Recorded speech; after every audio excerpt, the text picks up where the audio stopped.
नमस्कार मित्रों, आज सीधू ने सट में हमारे साथ चंडीगढ़ से वरिष्ठ संपादक अजय शुक्ल जी जुड़े हैं। अजय जी का स्वागत है सीधू ने सट में।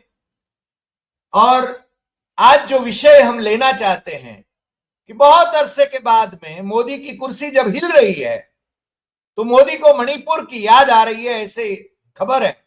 अब ये इतना कंफर्म तो है नहीं, मगर जैसे सोर्सेस कहते हैं, क्योंकि मोदी तो खुद जब बोलते हैं तो कांग्रेस की विधवा, जर्सी काऊ, हाइब्रिड बछड़ा, 50 करोड़ की गर्लफ्रेंड, इसमें किसी महिला का अपमान, बहू बेटी का अपमान, मां का अपमान नहीं होता है। मगर वो आके कहते हैं कि मेरी मां को गाली दी, देश की माओं का और बहनों का, बेटियों का अपमान किया कांग्रेस वालों ने। हालांकि वो जो बिहार में जो घटना घटी वो तो शायद शायद उनका अपना ही कोई प्लांट किया हुआ आदमी था, और कांग्रेस ने तो बहुत स्पष्ट कर दिया कि भाई हमारा उससे कोई लेना देना नहीं था। अब मोदी जी चारों ओर से घिरे हुए हैं। ट्रंप उनको भाव नहीं देता है, माय डियर फ्रेंड। विश्व में उनकी प्रतिष्ठा खत्म होने जा रही है, फिर भी सत्ता पर बने रहना है। इसलिए पुतिन और शी जिनपिंग के पास जाके उनसे मिलके देश में, हमारे देश में एक तानाशाही का युग शुरू करना चाहते हैं, क्योंकि सत्ता में बने रह सकते हैं। और आजकल राहुल गांधी की जो वोटर अधिकार यात्रा बिहार में चली, जो पूरे भारत की यात्रा बन गई है, और भारत भर में वो यात्रा अभी शुरू होगी और शुरू हो चुकी है। लोगों का जागरण, जनजागरण हो चुका है। और मोदी जी अपनी कुर्सी बचाने के लिए क्या क्या पैंतरे करेंगे वो अब देखना है। वो ईशान भारत में जाएंगे, और मणिपुर की याद उनको आए तो मणिपुर का भी विजिट करेंगे, ऐसा अभी लगता है। वो करेंगे कि नहीं करेंगे, जाएंगे कि नहीं जाएंगे, क्योंकि आरएसएस चीफ मोहन भागवत ने तो काफी अरसे पहले कहा था कि मणिपुर जल रहा है, और जो अपने आप को देवता समझते हैं वो नीरो की तरह बैठे हैं।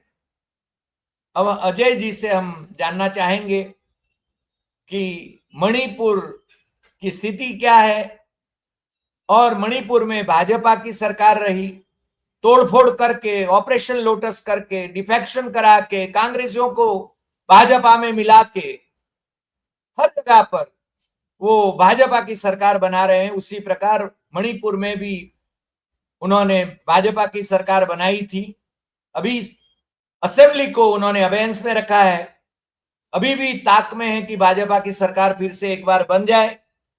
एन बीरेन सिंह को, भाजपा का जो कांग्रेस से आया हुआ एन बीरेन सिंह, वो मुख्यमंत्री बना। वैसे भी ईशान भारत में चारों मुख्यमंत्री जो रहे उनके, मणिपुर सहित, अभी तो मणिपुर में राष्ट्रपति शासन है, मगर आसाम में, अरुणाचल प्रदेश में, त्रिपुरा में और मणिपुर में जो मुख्यमंत्री रहे भाजपा के, वो चारों के चारों कांग्रेस से उधारी के लिए मुख्यमंत्री थे, जिनको भाजपा वाले मोस्ट करप्ट क्रीचर्स कहते थे। और हेमंत बिस्वा शर्मा के लिए तो वो बुकलेट प्रकाशित करते थे। मगर यदि वो भाजपा में आ गए तो मेरे ख्याल से उनका शुद्धिकरण हो जाता है। अजय जी, आपका सीधू ने सट में स्वागत है, और आपसे अनुरोध है कि आप मणिपुर के बारे में जरा हमारे दर्शकों को और हमें अवगत कराएं। अजय जी। देखिए, सभी हमारे मित्रों को सादर नमस्कार, आपको नमस्कार। और मेरा पहले तो आपको मणिपुर का जो है भौगोलिक स्थिति समझनी पड़ेगी। ये असम के साथ जुड़ा हुआ है, एक समय में जुड़ा हुआ है, या कह सकते हैं जो बृहद असम कह सकते हैं हुआ करता था, या कह सकते हैं कि जब अंग्रेजी हुकूमत होती थी उस दौर में वो छोटे छोटे राज्य जो थे वो थे। वो चीन के भी प्रभाव में थे, वो बर्मा के भी प्रभाव में थे और वो भारत के भी थे। तो इस तरह से था, वो अलग अपने आप में स्वतंत्र राज्य होते थे। बहरहाल पंडित नेहरू ने उन सब राज्यों को धीरे धीरे करके भारत में मिलाया और भारत का क्षेत्रफल बढ़ा के एक अलग उसमें किया। मणिपुर के लोग कहते हैं कि हमें तो नेहरू ने जो यकीन दिलाया था उसके कारण हम यहाँ आए थे, लेकिन शायद वो फुलफिल नहीं हो रहे हैं आज की डेट में। तो उसको लेके उनकी शिकायतें रही हैं और उन्हीं शिकायतों को लेके तमाम बातें होती रही, लेकिन इस तरह जातीय हिंसा आपस में कभी नहीं हुई। बाहरियों से हिंसा होती थी, दूसरे और चीजों को लेके हिंसा होती थी, ये नहीं होती थी।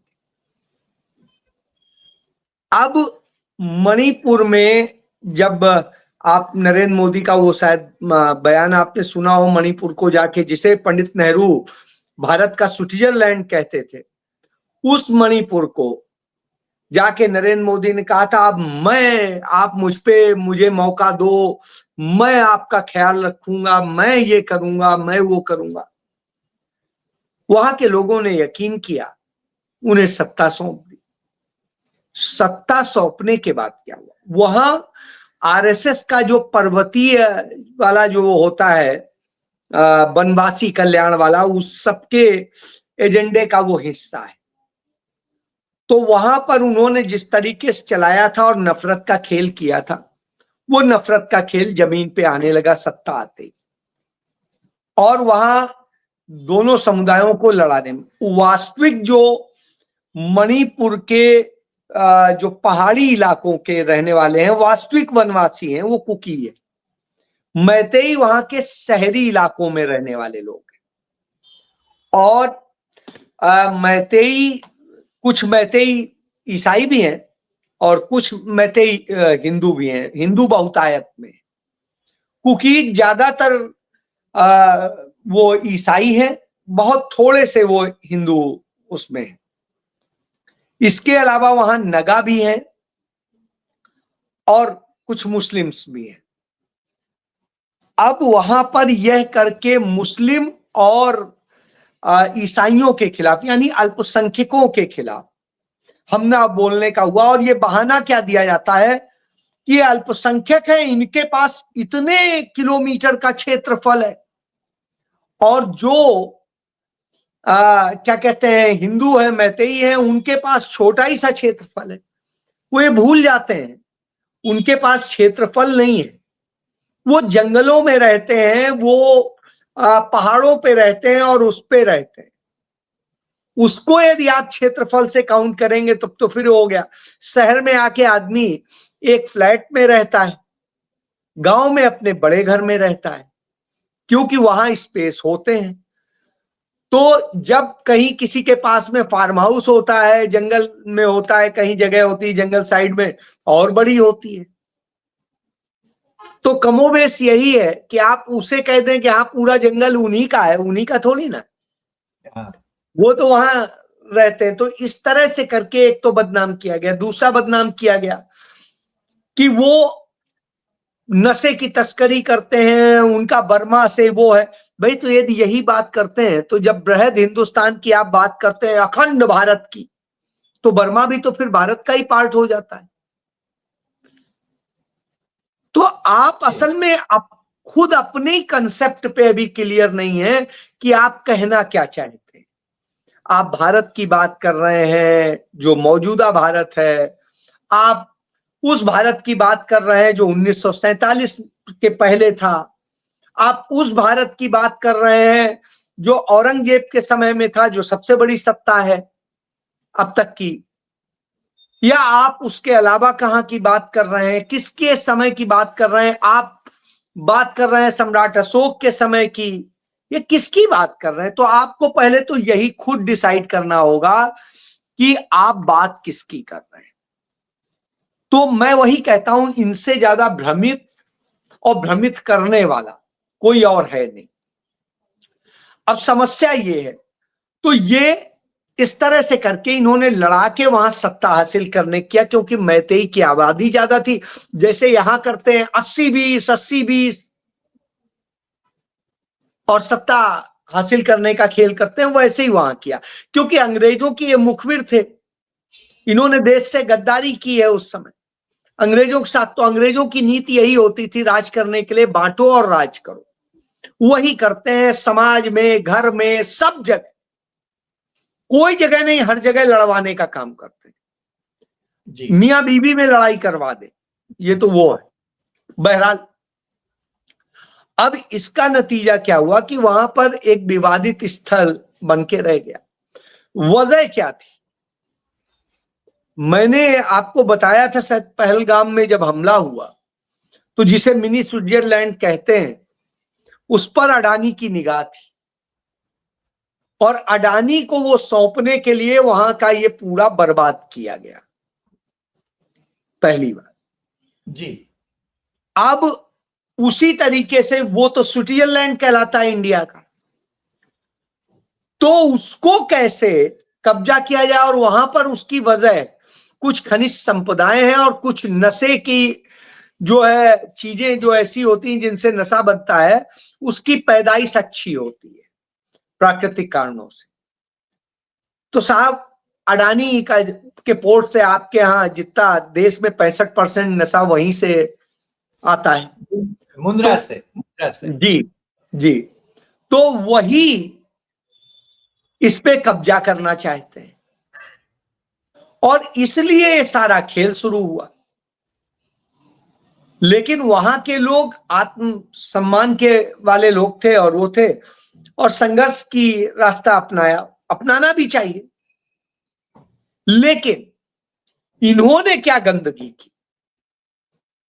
इन्होंने जो कहते हैं कि मां की गाली, पता नहीं क्या क्या बता रहे हैं, देश के उससे जोड़ रहे हैं। साहब, जब आप महिला सम्मान की बात कर रहे हैं, मां की बात कर रहे हैं, तो वहां माएं भी थी जिनके साथ रेप हुआ, बहनें भी थी जिनके साथ रेप हुआ, बेटियां भी थी जिनके साथ रेप हुआ। और वहां के भाजपा के मुख्यमंत्री वीरेंद्र सिंह ने खुद कहा कि ऐसे तो सैकड़ों केस हो चुके, यानी सैकड़ों लड़कियों के साथ इस तरह बीभत्स रेप हुए, गैंग रेप हुए। और कुछ गैंग रेप्स का तो सबसे बीभत्स स्थिति यह है, इतना गंदा था कि पहली बार भारत के इतिहास में महाभारत काल के बाद लड़कियों की, महिलाओं की नग्न परेड निकाली गई। तो अब आप सोचिए क्या स्थिति है। और जब लड़कियों की नग्न परेड निकाली जा रही हो, उस समय उनके साथ किस तरह, उनके अंगों से, अंतरांगों से किस तरह से बदतमीजी हो रही होती है, मतलब देख के आपका खून खौल उठेगा। लेकिन हमारे देश का निर्लज्ज प्रधानमंत्री, कायर प्रधानमंत्री, यह हिम्मत नहीं करा कि वहां जाके उन बेटियों से मिलता और कहता, बेटी, बहन, तुम्हारे साथ ये जो हुआ है, हम किसी को बख्शेंगे नहीं। उसने तो उन्हें बढ़ावा देने का काम किया, सालों साल किया। जब 2 साल के करीब यह हालत हो गई कि अब कुछ नहीं संभलेगा, तब राष्ट्रपति शासन लगाया है। लेकिन इतना कायर है कि आज तक वहां जा नहीं पाया, जाने की हिम्मत नहीं जुटा पाया। भूल गया उस मणिपुर को जिसे कह आया था, मेरी जिम्मेदारी है इसकी सुख, शांति, समृद्धि। जी और जब ये कह रहा हो तो आप सोचिए आप क्या उम्मीद करेंगे। 2-2.5 साल बाद यदि जाता है, क्या मुंह लेके जाएगा? मैं तो ये सोच रहा हूं। पहली बात तो अभी जाने का कोई कंफर्म नहीं है, जा रहा है वो मिजोरम 13 सितंबर। तो ऐसे में ही सोच रहा है कि यदि थोड़ा सा 10 मिनट, आधा घंटा, 1 घंटा के लिए उधर ही से रोक के और निकल ले। वैसे वो इतना डरपोक है कि मुझे लगता नहीं है कि जाएगा, लेकिन फिर भी यदि वो जाता है तो मैं मान लेता हूं उससे ज्यादा कि उसकी हिम्मत नहीं है कि वो जाए, उतरे, राजभवन में जाके बैठ ले, वहीं पे कुछ अफसरों के साथ बैठ ले और उसके बाद वहीं से भाग ले। इससे ज्यादा की उसकी हैसियत नहीं जी। तो ये आप जान लिए। अब वहां स्थिति क्या है, सरकार बहाल नहीं करनी है, आप सरकार चला नहीं पा रहे हैं, दूसरे को सरकार बनाने का मौका नहीं देना है, और तीसरा वहां चुनाव होने नहीं देना, क्योंकि आने वाले वक्त में चुनाव आने वाले हैं। तो माहौल बनाने के लिए जाना चाहता है, जबकि वहां 60 से 70 हजार लोग जो है बेघर हुए, 2 साल से पड़े हैं शेल्टर्स में, बच्चों की 2 साल से पढ़ाई और सब कुछ बाधित है, बुरी स्थिति। राहुल गांधी 3 बार मणिपुर हो आए, एक बार गए थे जब वो सिर्फ सांसद थे कांग्रेस के, दूसरी बार गए जब वो नेता प्रतिपक्ष थे, और तीसरी बार जो है नहीं, दूसरी बार गए थे जब भारत जोड़ो न्याय यात्रा थी, और तीसरी बार तब गए जब नेता प्रतिपक्ष बने। और हर बार उन्होंने किया, लोगों को वहां यूथ कांग्रेस, महिला कांग्रेस, सबकी ड्यूटी लगाई कि आप मदद कीजिए और वो करिए। वहां की जनता ने भी प्यार दिया, और देखिए यही वजह है कि वहां 2 MP हैं और दोनों कांग्रेस के। जी।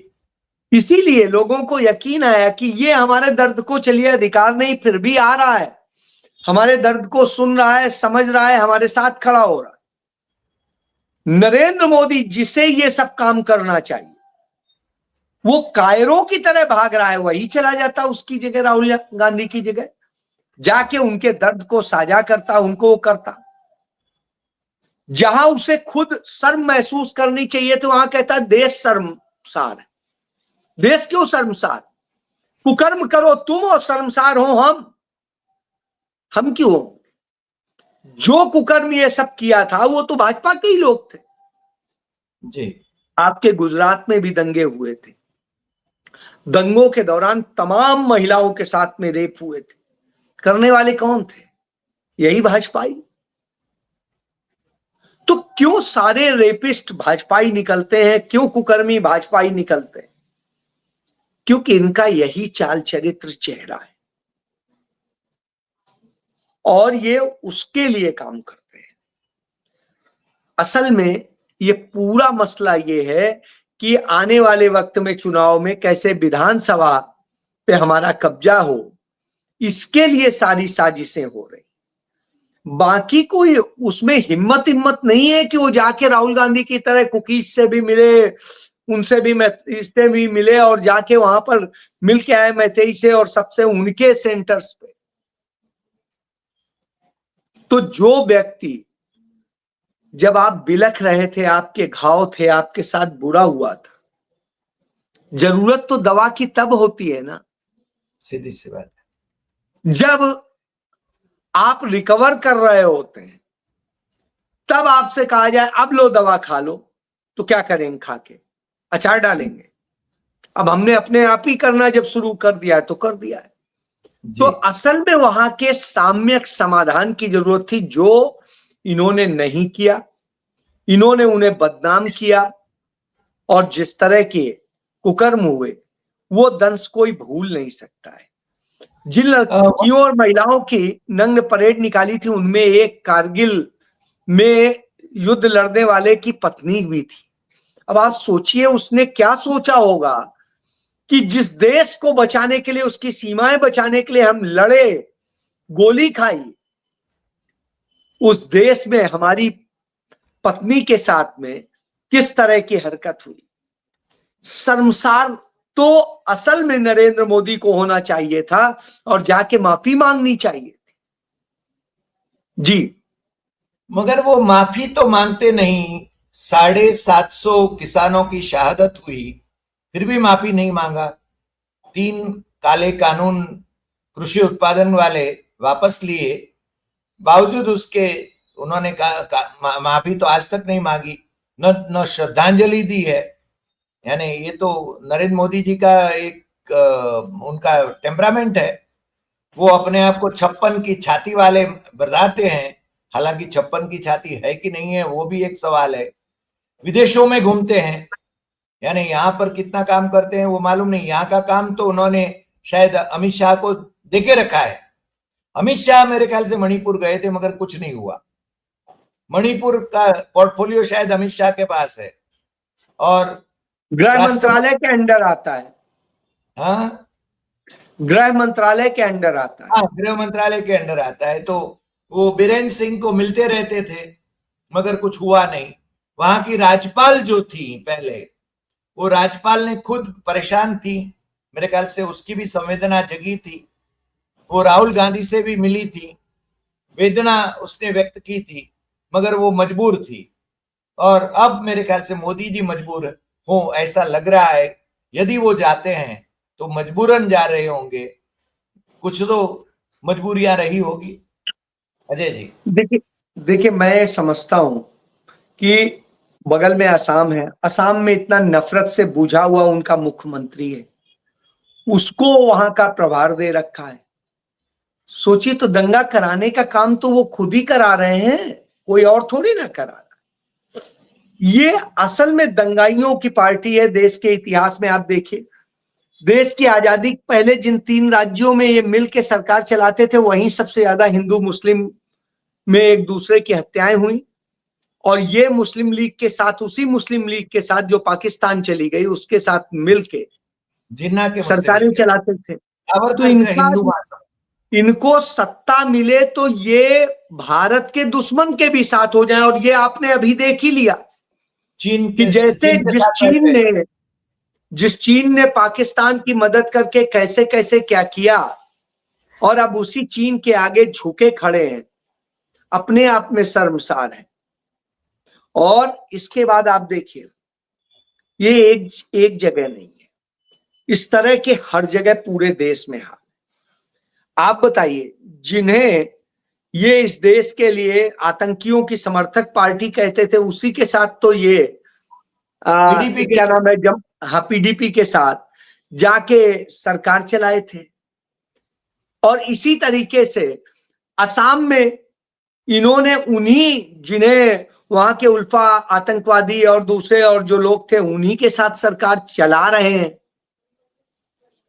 इसी तरह आप और जी, भ्रष्टतम आदमी जिसके बारे में उन्होंने भ्रष्टाचार की बुकलेट छापी थी, आज भी गूगल पर उपलब्ध है, वो हेमंत बिस्वा शर्मा, उसको मुख्यमंत्री बनाए हुए हैं। वही मैं कह रहा हूं। तो इस तरह का इनका चरित्र है, इसलिए चरित्र की तो अब क्या बात करें।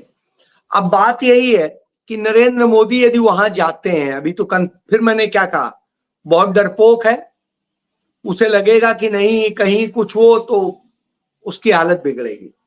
बहरहाल ये चले भी जाते हैं तो भी ये कोई समाधान की स्थिति में आ जाएंगे, मुझे लगता नहीं है, क्योंकि इनके अंदर वो क्षमता नहीं। जी, इन्होंने सिर्फ धंधा करना सीखा है, बेचना सीखा है और करना सीखा है, वही कर रहे हैं। रही बात, आप देखिए, सबसे ज्यादा यदि आप एनसीआरबी का डेटा देख लिया, और आपको एक चीज बताएं, 2022 के बाद का डेटा ही एनसीआरबी ने नहीं जारी किया, 3 साल हो गए। बहरहाल जो वो डेटा है, उस डेटा के मुताबिक ही, इन्हीं के डेटा के मुताबिक भारत में पूरी दुनिया में सबसे ज्यादा लड़कियों महिलाओं के साथ में रेप होते हैं, गैंग रेप होते हैं। और सबसे ज्यादा आतंकी हमले भी इनके समय में ही हुए हैं, इनके शासनकाल में ही। जी, बस समस्या क्या है, इस समय जो तथाकथित मेन स्ट्रीम मीडिया है, जिसे गोदी मीडिया भी कहते हैं, मैं तो इसे शिखंडी मीडिया कहता हूं, उस मीडिया में इतनी हिम्मत नहीं है कि वो सच्चाई छापे दिखाए। वो तो उल्टा गुणगान करता है, ऐसे गुणगान करता है कि लगता है पता नहीं क्या हो गया, अब तो मोदी ने मास्टर स्ट्रोक खेल दिया, वो चाइना पहुंच गए, जब वो अमेरिका जाते थे तो मास्टर स्ट्रोक खेल दिया, अमेरिका पहुंच गए। साहब यही बस कर सकता है, यानी भाड़ का काम सिर्फ करेगा और कुछ नहीं। जी, तो ऐसी स्थिति में कोई बहुत बड़े उपचार की दिखाई नहीं देती गुंजाइश। लेकिन इतना है, देखिए आप याद करिए, जम्मू कश्मीर के इलेक्शन के जस्ट पहले इन्होंने कहा था कि वहां जैसे इलेक्शन होगा वो राज्य बहाल कर देंगे, आज तक नहीं हुआ है, साल भर हो गया। जी, तो मैं यही कह रहा हूं, इनका चरित्र ही ये, झूठ बोलते हैं, वोट चोरी करके सत्ता हासिल करते हैं और चंद पूंजीपतियों के लिए काम करते हैं, उनके एजेंट के तौर पे काम करते हैं, इसके अलावा कुछ नहीं। झूठ हर चीज में बोलेंगे। अब बोला क्या था, संसद के अंदर अमित शाह ने कहा था कि नरेंद्र भाई जब जाते हैं तो वहां कुछ नहीं, मोदी जी किसी उस पे नहीं करते हैं, वो क्या कहते हैं, प्लेट उसमें एयरपोर्ट पर ही फ्रेश हो लेते हैं, वहीं नहा लेते हैं, वहीं कपड़े पहन लेते हैं और फिर अपने ड्यूटी करके और फिर आ जाते हैं। और साहब सऊदी अरेबिया गए जिस समय हमारे वो सैनिक मारे सॉरी हमारे निर्दोष नागरिक मारे जा रहे थे पहलगाम में, तब गए तो 1.5 दिन टोटल रुके थे और 1.5 दिन में 10 करोड़ जो है सिर्फ होटल का किराया था, 10 करोड़ जी। इसके अलावा अदर्स खर्चे मिला के 15.5 करोड़ से अधिक का खर्चा था। तो अब आप समझ लीजिए, जो इस तरह का प्रधानमंत्री हो, इतना झूठ बोलता हो, उससे आप कितनी उम्मीद करेंगे? तो कोई उम्मीद बचती नहीं है। इस देश को वो कुछ डिलीवर नहीं कर सके, आज तक सिर्फ झूठ डिलीवर किया है। जी, आज तक झूठ डिलीवर करने वाले प्रधानमंत्री के बारे में हमें भी बहस करना पड़ रहा है, ये भी एक हमारी और झूठ मजबूरी का है। उदाहरण देखिए, झूठ का नहीं, उदाहरण देखिए कि बिहार में जहां पे कहते हैं कि मोदी को गाली दी गई, मोदी को तो कोई गाली देने का, सबसे बड़ी बात, एक भी कांग्रेस लीडर ने नहीं दी, एक भी कांग्रेस के किसी छोटे भी पदाधिकारी ने नहीं दी, मतलब सदस्य ने भी नहीं। तथाकथित इनका प्रायोजित एक व्यक्ति जो पंचर बनाने वाले का लड़का है और खुद टेम्पो चलाता है, ऑटो चलाता है, वो टेम्पो चलाने वाला व्यक्ति कथित रूप से गाली देता है, कथित रूप से। वो भी स्पष्ट नहीं है कि वो गाली क्या है, कैसी है। बहरहाल जो गाली देता है हम मान लेते हैं गाली दिया। तो साहब उस स्थिति में आप देखिए, बदनाम कांग्रेस को। साहब जब आप सही तरीके से नहीं जीत पाते तो ये करते हैं, और उल्टा जहां जहां इनकी सरकारें हैं वहां वो कांग्रेस के दफ्तरों पे हमले कर रहे हैं, वहां जो गाली गलौज कर रहे हैं और सब कर रहे हैं। और नरेंद्र मोदी ने जो इतनी सारी गालियां दी थी उसका कुछ बताएंगे? उसका तो कोई जवाब नहीं। नरेंद्र मोदी ने तो सोनिया गांधी, इंदिरा गांधी, किसको गाली नहीं दी? पूरे गांधी नेहरू परिवार को गालियां दी और तमाम गंदे गंदे शब्द कहे, उनके पितृत्व तक पे सवाल उठाया कि हाँ वो पता नहीं कहां थे, किसकी औलादे हैं, क्या हैं, कहीं कोई मुसलमान बना देता है, कहीं कुछ और बना देता है, कहीं कुछ बना देता है, सबके चरित्र हनन करते हैं। श्रीमती सोनिया जी जैसी त्यागी और बलिदानी महिला के लिए भी इतने गंदे शब्द बोलते हैं, तो फिर आप क्या कहेंगे? अब प्रियंका राहुल गांधी गांधी के लिए बड़े गंदे शब्द बोलते हैं इनके लोग, क्या कहेंगे? राहुल गांधी ने उनको चैलेंज एक दी है कि सनातन धर्म पर बहस करने के लिए मोदी मेरे सामने आ जाए। आज तक उन्होंने वो चैलेंज स्वीकार नहीं किया है। नहीं आ सकते क्योंकि इन्हें तो पता ही नहीं है। राहुल Exactly. गांधी ने चारों वेद पढ़े हैं, वेदांग पढ़े हैं, उपनिषद पढ़े। आप ये समझिए, राहुल गांधी के आगे तो ये खड़े नहीं हो सकते, और कभी, इसीलिए आज तक याद करिए 2024 के लोकसभा चुनाव पहले हर्ष मंदर और जस्टिस लोकुर के समूह ने कहा था ओपन डिबेट रखी जाए, जिसमें वो नरेंद्र मोदी भाग खड़े हुए थे, राहुल गांधी ने तो चैलेंज स्वीकार कर लिया था। स्वीकार कर लिए थे, राइट। तो ये कायर व्यक्ति है, मैं आपसे बार बार कह रहा हूं, ये मक्कार है, कायर है, और इस शख्स में दम नहीं है। ये सिर्फ स्वांग रचता है 56 इंची, असल में ये 16 इंची भी नहीं। तो यह इसका सच। जी अजय जी, आज आप हमारे साथ जुड़े और मेरे ख्याल से मणिपुर की और प्रधानमंत्री की जो असली स्थिति है उसके बारे में आपने बात करी, दर्शकों को अवगत कराया, उसके लिए बहुत बहुत धन्यवाद। और फिर मिलेंगे नए एपिसोड में नए विषय के साथ। आपका बहुत बहुत धन्यवाद। नमस्कार।